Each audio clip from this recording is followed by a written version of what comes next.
Muy buenas tardes, profesor y compañeros. Entonces, el día de hoy vamos a hablar acerca de los principios de la economía.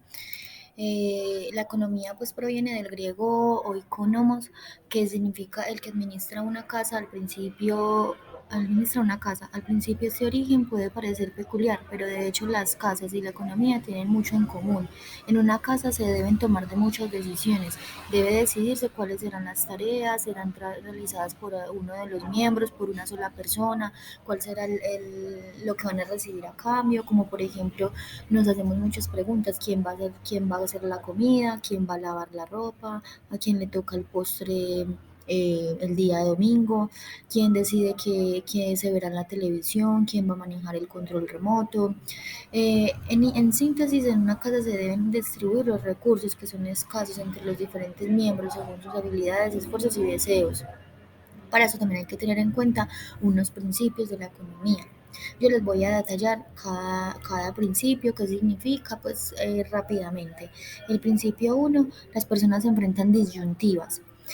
El ser humano siempre se enfrenta a una toma de decisiones. Sin embargo, en el momento de tomar una decisión que favorece algún interés, se va a dejar de hacer otra cosa que también es de nuestro interés. Por ejemplo, entonces decir que la disyuntiva está en dejar de hacer una cosa por otra, sabiendo que ambas son importantes. El principio 2: el costo de una cosa es aquello a lo que se renuncia para obtenerla. El costo de oportunidad de una cosa es aquello a lo que renunciamos para conseguirla. Por ejemplo, ir a la universidad sabiendo que voy a aprender más u obtener más dinero cuando empiece a trabajar, pero también el costo de no poder salir de rumba, salir a pasear, porque debo estudiar. Entonces, esa es como la diferencia.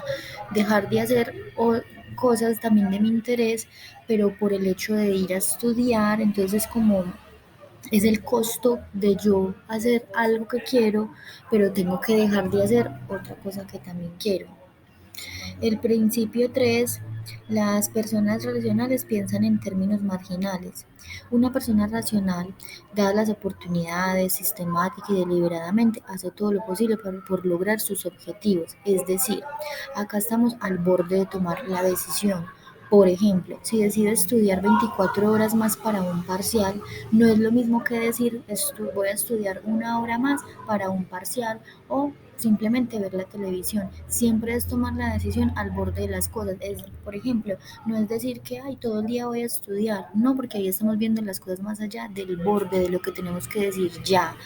En cambio, si decir una hora más para estudiar o una hora más para ver televisión, eso es ahí una toma de decisión en la cual tengo que hacerlo ya mismo. Bueno, el principio 4: las personas responden a los incentivos. Entonces, un incentivo es algo que induce a las personas a actuar y puede ser una recompensa o un castigo.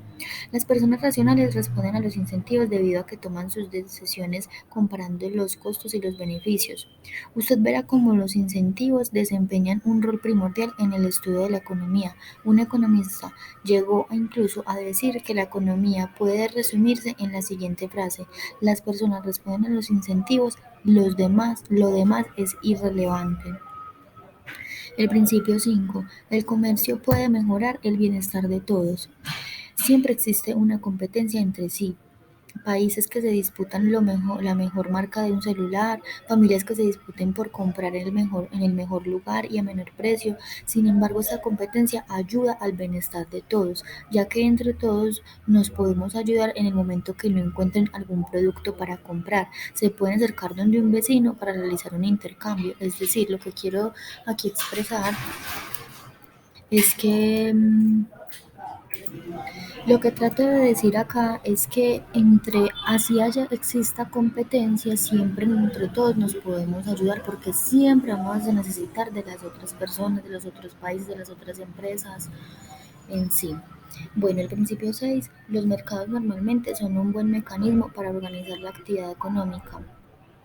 Siempre hemos dicho que el gobierno es el que maneja, es el que dice que se puede producir, a quién se puede contratar.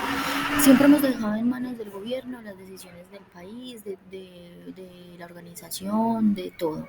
Sin embargo, En una economía de mercado, las decisiones que antes se tomaban de manera centralizada son sustituidas por las decisiones de millones de empresas y familias. Las empresas son las responsables de decidir a quién contratar y qué fabricar. Las familias, por su parte, deciden dónde trabajar y qué desean comprar con su ingreso. Las empresas y familias interactúan en el mercado, en donde los precios y el interés personal orientan sus decisiones. En el principio 7, el gobierno puede mejorar algunas veces los resultados del mercado. Entonces, una de las razones por las cuales necesitamos el gobierno es porque la magia de la mano invisible de la economía solo funciona cuando aquel hace valer las reglas y mantiene las instituciones que son clave para el libre mercado. Pero más importante aún es el hecho de que las economías de mercado necesitan instituciones que hagan valer los derechos de propiedad de las personas para que éstas puedan ejercer propiedad y control sobre los recursos escasos. En el principio 8, el nivel de vida de un país depende de la capacidad que tenga para producir bienes y servicios. ¿Cómo se explican estas grandes diferencias entre los niveles de vida de los diferentes países y las distintas épocas? La respuesta es sorprendentemente simple. Casi todas las variaciones de los niveles de vida pueden atribuirse a las diferencias existentes entre los niveles de productividad de los países, esto es, la cantidad de bienes y servicios producidos por cada unidad de trabajo. El principio 9, cuando el gobierno imprime demasiado dinero, los precios se incrementan. Aquí nos lleva a pensar o a hacernos la siguiente pregunta: ¿qué provoca la inflación? En la mayoría de los casos en que la inflación es alta y se mantiene alta por un tiempo, el culpable es un aumento en la cantidad de dinero en circulación. Cuando un gobierno emite grandes cantidades de dinero, el valor de este disminuye, pero también hay que tener en cuenta que también se imprime o se hace mucho dinero es porque ahora todo está tan costoso que nos lleva a gastar y gastar más dinero. Bueno, y por último, el principio 10. La sociedad enfrenta al corto plazo una disyuntiva entre inflación y desempleo.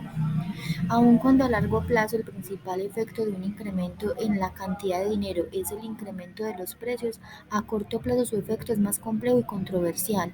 La mayoría de los economistas describe los efectos a corto plazo de un incremento de dinero de la siguiente manera. 1. En la economía, un incremento en la cantidad de dinero estimula el nivel total de gasto y por ende estimula también la demanda de bienes y servicios. 2.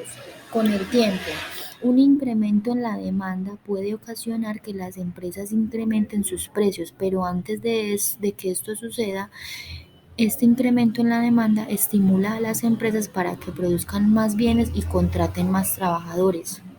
3. Un incremento en el número de trabajadores contratados reduce el desempleo. Entonces acá les dejo estos 10 principios que son fundamentales para la economía. Hasta luego.